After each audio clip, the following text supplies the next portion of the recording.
right along with Senator Megan Kelman, who is going to be leading a very important panel talking about the current unfolding crisis.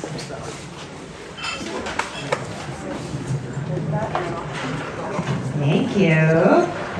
Let's hear it again for Speaker Shikarcha. Partner crime on housing and other issues. I would like to invite up Steve Brown of the ACLU and Asim Rastodi of Indivisible Rhode Island. Welcome. Okay, so this panel, I'm trying to remember what it's called, but it's about looking at sort of the federal climate relative to the state climate and how we can think about being Rhode Islanders in a time where there's a lot of turmoil federally. So I have a couple questions. I'm going to direct them to both of you. You can maybe just take turns. We'll take, if we have some time, some questions at the end. So I wonder if you could each start by introducing your organization and telling the good people here a little bit about what you both do. I wanted to go in alphabetical order. ACLU comes before Indivisible Rhode Island. My name is Asim, like the thing that holds your shirt together. I am the chair. Yeah, you'll never forget it now. I am the chair of Indivisible Rhode Island, and essentially, got some people who still get the emails. That's fantastic. And so essentially, our entire goal is organizing around the basic tenets of democracy and understanding that an attack on one is an attack on all.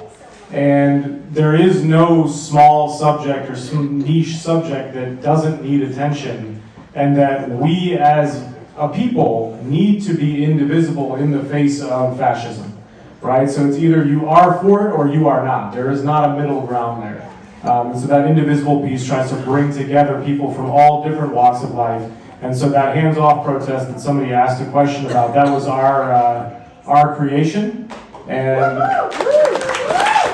Mr. Morales is a little bit conservative in his estimate of how many people were there. We are calling it 20,000, which makes it double the largest in history, in Rhode Island history. Hi everybody, my name is Stephen Brown. I'm Executive Director of the American Civil Liberties Union of Rhode Island.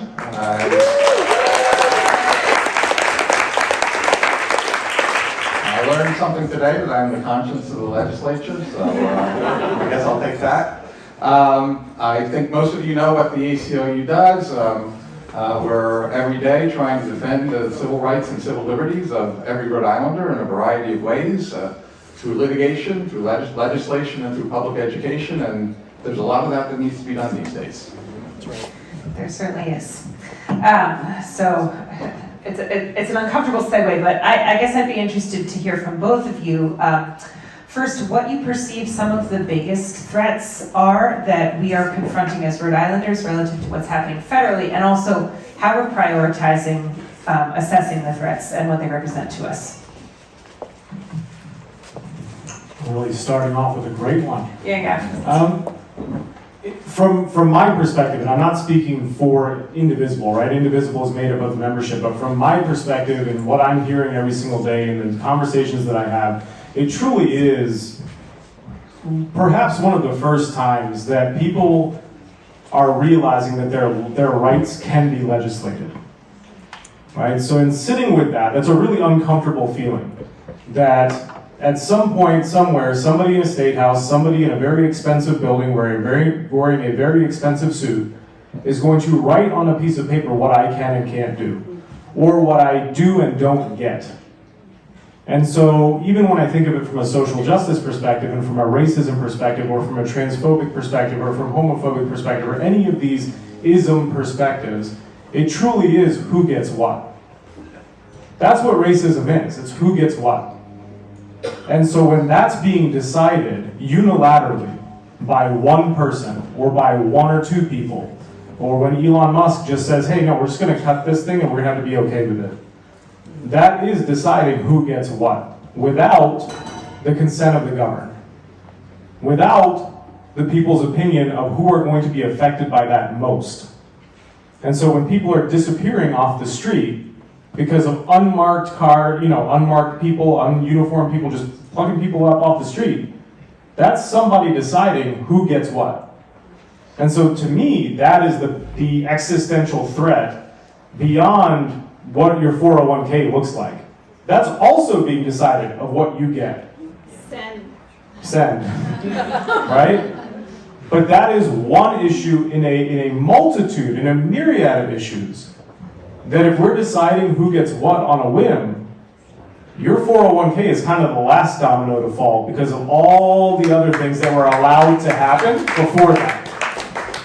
Right? So again, my perspective on what the existential threat is, I think that's what the question was. That's what it is. It's that domino effect of what we're allowing to happen until it feels like it affects me. But all that other stuff that happened affected way more people than just you. I think that we are fighting steps towards authoritarianism, and that is of great concern, obviously. But the thing to stress is whatever is going on in Washington, D.C., we need to figure out what we can do here in Rhode Island to counter what is going on there. And there are things we can do. There are steps that can be taken in the legislature. There are steps that can be taken to educate people about their rights. And there are steps that can be taken in the courts. We're involved in every one of those efforts. And it's only through using every one of those efforts that we can fight back. Yeah. So on that note, can you talk a little bit about some of your priorities, your specifically ACLU's priorities and/or Indivisible's priorities around protection of rights that are under consideration here in the state? Sure. I'll just very briefly mention, before I get to legislation, I'll mention the importance of litigation. Most people when they think of the ACLU, they think of us going into court. It's one of only 3 types of things we do, but it's a very important one. As you may have read or heard about, last month we filed a lawsuit against the Trump administration over its ban on the National Endowments of the Arts funding any projects that dealt with so-called gender ideology, whatever that is. They never bothered to define it. We're planning a few other lawsuits addressing some of the other things that are coming out of Washington, D.C.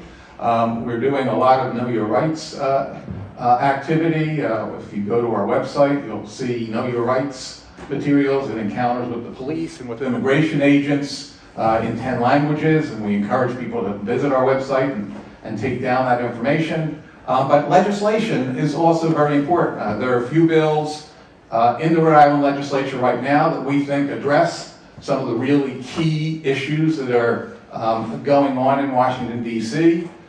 In immigration, you might think, well, that's clearly a federal issue, but there are some things that Rhode Island can do to stem what Washington, D.C. is doing. If we have time, I'll go over a few of those bills. Certainly, the freedom to read legislation in light of the incredible attacks, the incredible censorship that we're seeing going on in the country is a very important bill that Rhode Island can pass to help protect people in Rhode Island. So there's a whole list of bills. There's no time to go over them now, but I just want to emphasize that there are things you can do. The last thing I'll mention is there are things you can do at the local level too. We've encouraged every municipality in the state to pass an immigrant protection ordinance. There are a few municipalities that have. If you care about the issue, you should be going to your town or city council meetings and encourage them to pass the model ordinance that we've distributed to them. So those are just a few of the things that we think can be done. Steve, we got a minute, so actually, if you want to list 1 or 2 of these other things that are top of mind for you, we'd love to hear it. That's what we're here for. Okay. If I put you on the spot, then No, I mean, there are. Mike, but No, that's quite all right. There are other immigrant-related bills that are pending in the legislature. The one that we have been pushing the most, and that's the priority of the Immigrant Coalition, which is a coalition of 38 organizations in the state working on immigrant rights issues, is a bill called the 364-day bill. It's very complicated to explain, but the consequences are enormous. I'll try to explain it as simply as I can. Right now, under federal immigration law, if an immigrant, whether undocumented or lawfully in this country, commits an offense that carries a sentence of 1 year or more, they are subject to automatic deportation. What a number of states have done, and because in Rhode Island a misdemeanor, the smaller offenses, the minor offenses, carry a sentence of up to 1 year, it's covered in those federal laws. So if you commit any sort of misdemeanor that allows for automatic deportation under this federal law, that's it, you're done. There's a bill that's been introduced to change the definition of misdemeanor from a year to 364 days. By making that 1 day difference, it can prevent the federal government from automatically deporting individuals solely because of minor offenses they've committed. So we're working very hard to try to get that bill passed. It's passed the Senate for the last 3 years. It's died in the House. So something, if you want to follow up on Speaker Shikarchi's offers, please let him know how important that bill is. As I said, there are many others, but that's one in particular that's a priority for the immigrant community. Great, thank you. So while Steve and the ACLU work primarily in the litigation space and the education space, a lot of what we do in the organizing space is getting people to show up to things that they normally wouldn't show up to. So I'll give you 2 examples of things that we have done here recently that dealt directly with issues that impact our communities here in Rhode Island. So the first one is that there is this push for Safe Schools for Everyone legislation. Raise your hand if you've ever heard of that. Safe Schools for Everyone. All right, so look, not a ton of people in this room know what that is, but it deals directly with what Steve's talking about with ICE raids in schools. So schools, churches, and hospitals, or I guess places of worship, I shouldn't just say churches, right? Places of worship, hospitals, and schools were taken off the sanctuary list by the Trump administration very early in the administration. So I think it was like January 21st. He signed an executive order that took away sanctuary protection so that ICE can now go into those 3 types of places and pluck people out that are receiving medical care, students in schools, and people who are just trying to observe their faith, right? So one of the things that we at Indivisible did, and this is from the national chapter down, was here is some sample legislation for safe schools for every student. Go get this passed in your local school boards. I'll give somebody $1 if they can guess, and I'll have to Venmo you because I don't carry cash. I'll give you $1 if you can guess how many Rhode Island school districts have a safe schools policy prior to January 20th. 0. 0. You get $1. Come find me afterwards. All right? So now, because of the work some of our members did in North Kingstown became the first one, at least on Indivisible's map, that has a Safe Schools for Everyone legislation passed through the school board, right? That's important. Cranston said, we don't need to do this. We're following the AG's guidelines. The Attorney General put out great guidelines for this. I was like, okay, great, but I would love for it to be formalized so that nobody has to go through and dig back into the email or dig back into a press release to say what that is, right? So that's really the fight that we fight, is getting things on the books to make sure that there is a paper trail that says these laws exist, these policies exist. We have to be able to get this done for our people. So the second one is, how many of you have ever been to a Rhode Island Public Utilities Commission meeting? 1, 2, 3, 4, 5. Yeah, Steve, you were there. We were there together, right? So again, nobody goes to these things, but they're the ones who work with Rhode Island Energy to set the rates. Everybody's power bill was way too high this winter, right? Everybody's gas bill was way too high this winter. We had 500 plus people show up to protest that meeting, and the speaking program was 3.5 hours long. That has never happened with the RIPUC. So when we get people to show up and to make their voices heard, it makes Steve's job a lot easier, because then we know that there's public sentiment about these things that matter. So our job at Indivisible is not to pass the legislation. I don't know how to write legislation yet, right? It's not my job. My job is to get people to show up, to go testify on the House floor, to call their congressmen, to call their senators, to call their mayor, to call the city council, to call on people to do the right thing, and then Steve follows up and sues the crap out of them. What? I owe you $99 because you gave me $100 worth of information. Oh, fantastic. There you go. Seems like it's working out okay for you. Stogie-1 on Bento. Yeah. Okay, so speaking of the federal delegation, we are represented by 4 Democrats nationally, and I would love for you to share some thoughts from both of your perspectives about what our relationship should be with our federal delegation right now, right? There's been a lot of debate about what this ought to look like in a place like Rhode Island, and I'd love to hear your thoughts. So let me preface this by saying, I have met all 4 of our federal delegation. I have enjoyed talking to all 4 of them. I think they're genuinely nice guys that need to be pushed in the right way. And that is you can clap for that, that's fine. And so what I mean by being pushed in the right way is this. So I coached basketball, girls and women's basketball, for like the last 20 years. And I'm burnt out from doing it, so I don't do it anymore. I don't really care what other people are doing. I care about what we are doing as a team. And so when our federal delegation comes out and says, we're going to fight for you, we're going to stand shoulder to shoulder with you, we care about you, Rhode Island, and then they don't show up for things, that tells me we're not doing the right thing and we're not upholding a standard here in this state of how we expect our elected officials to comport themselves when it comes to the fight against fascism. We don't have to agree on everything that they vote for or every piece of legislation that they put forward, but out in public and leading from the front, that's what matters. And so when I've pushed when our membership, right, I see a lot of familiar faces in here who have made a ton of calls. When we push them to do the right thing, even if it is reluctantly, they will do it. It does matter. So when we say, hey, call Sheldon Whitehouse about potentially voting for RFK Jr., show up at his office and make a stink about it, guess what? He didn't vote for RFK Jr. and they're buddies, right? It's really hard to say no to your friends, even when you're in however old Sheldon Whitehouse is, right? That's real. And so I think our relationship has to be one where we count on them to do certain things, but we can't just count on them and vote for them because they have a D next to their name. Because ultimately, and again, this is my opinion speaking on a panel, that's how we got into this mess in the first place. Because we sent people over and over and over again because they had a D next to their name, and slowly but surely they moved away without the push until it was too late. So when we say push your elected officials, they work for you. Your tax dollars pay for them. They get $3.5 to $5 million to furnish their staff and their offices in DC. Make them work. Call them. Let them know how you feel about it. Let them know how to vote, and they do keep a tally of it. We've seen the boards, right? Just like Senator Coleman was saying, she gets 450 emails a day. They get 4,500 a day. Make it 4,501.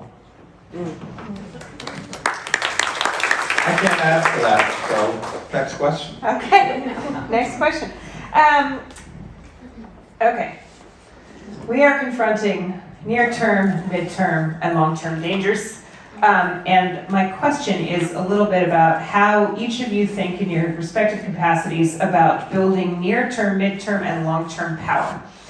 Because we are, again, living the consequences of a lot of disinvestment in our democracy, among other things. But there are also people who are suffering now. And how do we disentangle that? How do we think about it in a way that is cumulative? That's a great question, and I do not have an answer for you. I think one of the biggest challenges we're facing is just the number of incredible challenges coming out of Washington, D.C. right now. And you heard Speaker Shikarji talk about how things are not changing daily, they're changing hourly, and that's absolutely true. Every day, every hour it seems, there's another threat to civil rights and civil liberties coming out of Washington, D.C. So you can talk about immigration, you can talk about the attack on the LGBTQ community. You can go through a laundry list of critical civil liberties issues, and each one of them is facing assault right now at the federal level. So we're still trying to figure out how do we address all this. When you have an administration that clearly is intent on just throwing everything on the wall, seeing what sticks, trying to wear the other side out, I think that's clearly part of the game. And we can't let them play that game, but we're still trying to figure out how to best deal with that. I would echo exactly what Steve just said, right? There is a flood of chaos every single day.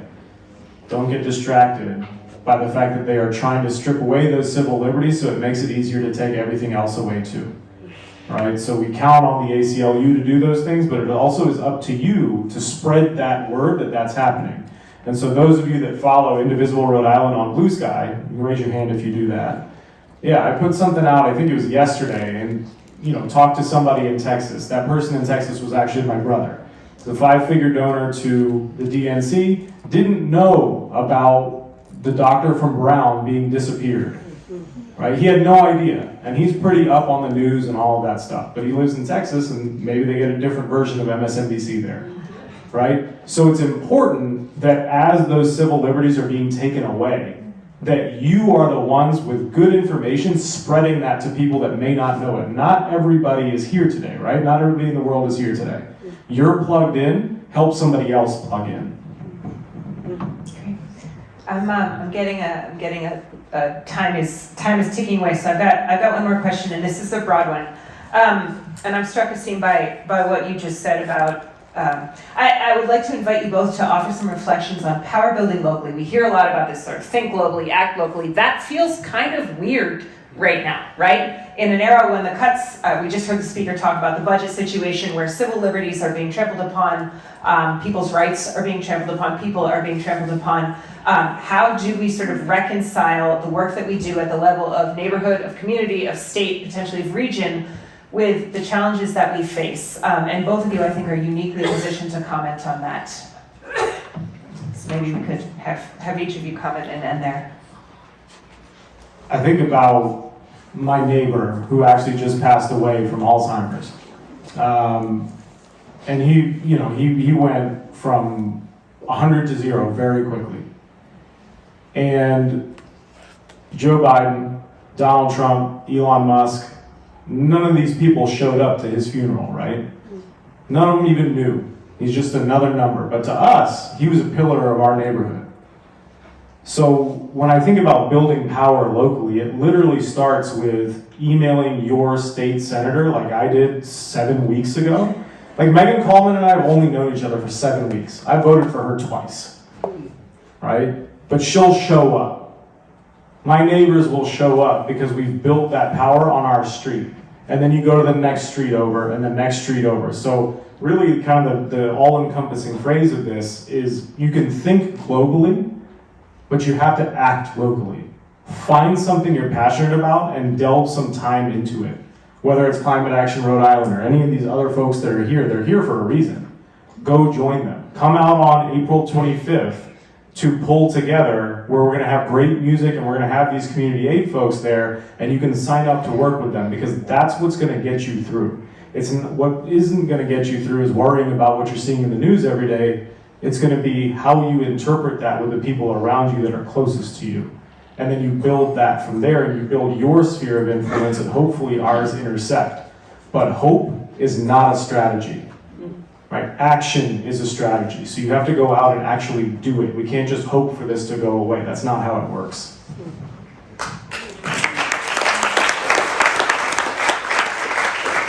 I agree with what Asima said. I think the real mantra is do what you can.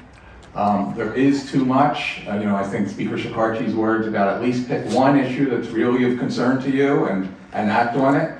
But definitely be contacting your state representative and senator. Definitely follow your city and town council and your school committee where these issues are playing out every month. It's school committees that are dealing with LGBTQ issues and how they treat trans children in their school. It's municipalities and their police departments that decide how or whether they're going to collaborate with ICE when they decide to conduct a raid in their communities. It's up to each of us to do what we can to try to address at least some of the issues that we're having to deal with. Great, thank you.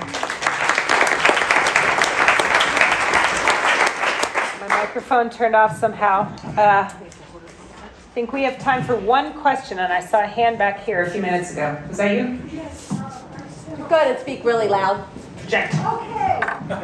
Given the complexity and the number of these issues that are coming out of Washington, I'm curious to know what's the manpower situation here locally? What's going on in Indivisible? And what's going on, actually more importantly, in the ACLU? Is it just Steve managing a committee of volunteers, or are there lots of other people directly involved who can take on these lawsuits? Well, in terms of lawsuits, I think there are very few entities that are involved in litigation. I mean, there is the ACLU, there's a newly formed lawyers committee that's working on some of those issues. But again, I think litigation is just one aspect of what needs to be done. And there are many, many organizations engaged in advocacy at the local and state level on all these issues. There are coalitions that the ACLU is part of. I mean, you name the issue. There's an immigrant rights coalition. There's an LGBTQ coalition. There's the Freedom to Read coalition that's working on the Freedom to Read legislation. So there are lots and lots of people out there working on these issues, and you can connect with, again, pick your issue if you're picking one issue, and there's probably a coalition of organizations out there that can help direct you, connect you. The ACLU cannot do everything, but there are lots of other organizations that can help, including Indivisible. There are ways to get involved, and all you have to do is ask, and you'll probably find a way to get involved. So I'm fully volunteer. I don't get paid to do this. In fact, I generally self-fund everything that we do, except now Indivisible is picking up the tab for emails, which is fantastic. And that was always part of the agreement. They just took a long time to get there. Hello, yeah. You asked about the manpower, right? The manpower's in this room right now. You can't, the people power literally is you.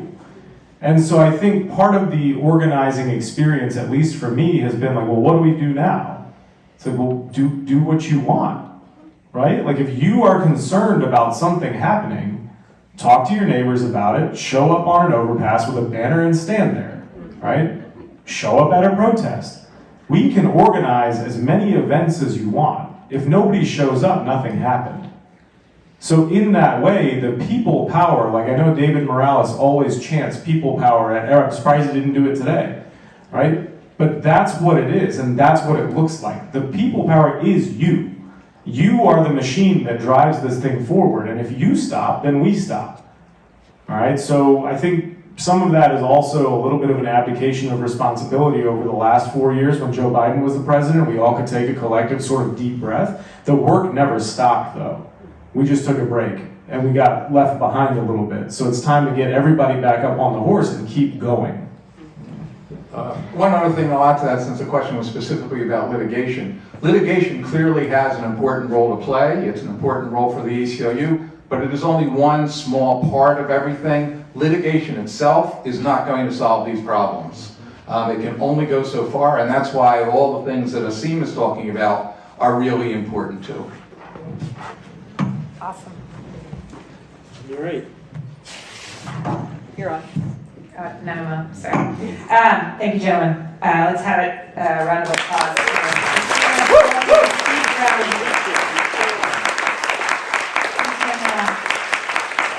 Find them after the program and Sign up and get involved.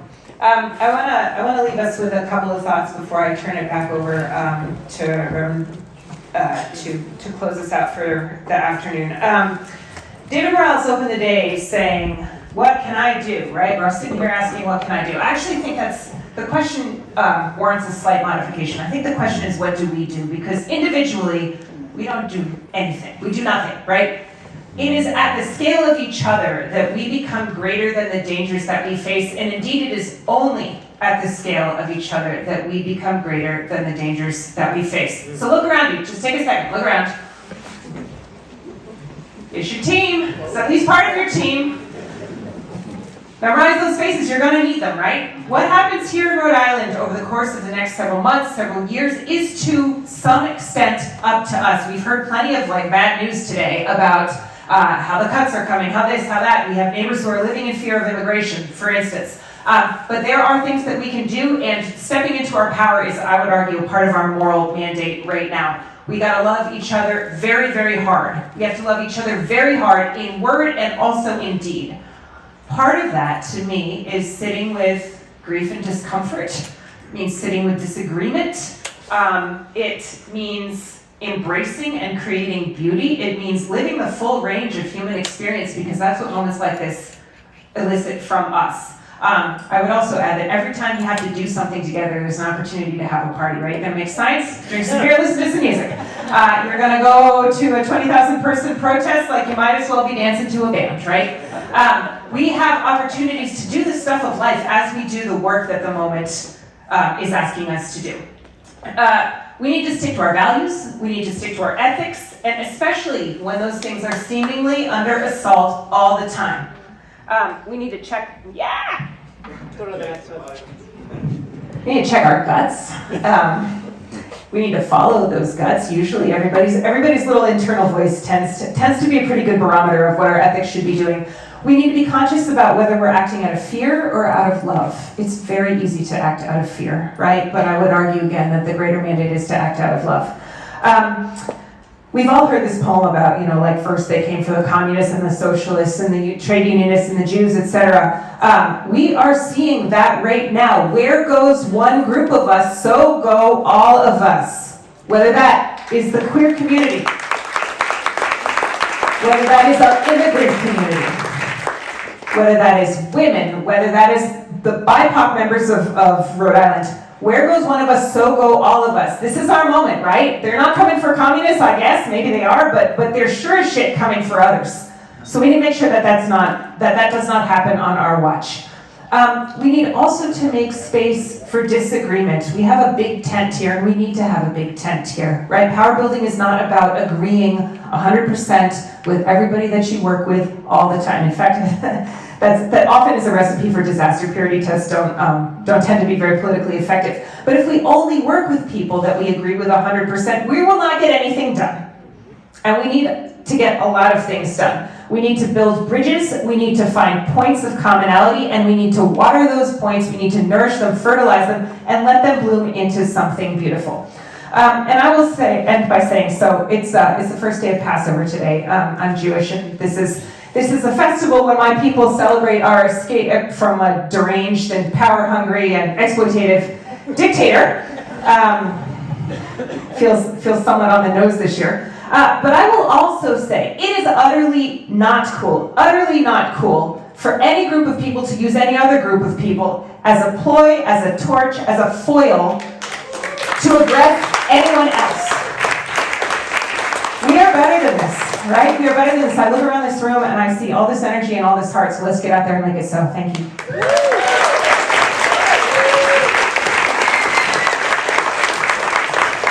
Let's stand up and give everybody a round of applause. Thank you so much.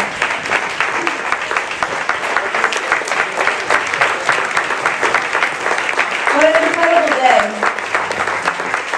I cannot end any better than Megan did, and I know that you just shared that you are Jewish, so I won't actually do this, but in the Universalist faith, you often got ordained as a minister because someone saw you speaking truth to power and justice and then would just ordain you. So when you're ready, I will ordain you as a Universalist minister every day of the week. Thank you for those powerful words. My friends, it has been amazing to be together. Please stay and continue to network, continue to get to know each other, continue to make plans on how we're going to move forward. And then all together we are going to extinguish this chalice and do one final, you know what I'm going to ask? See, are we ready? 1, 2, 3, send! Have a great day, everybody.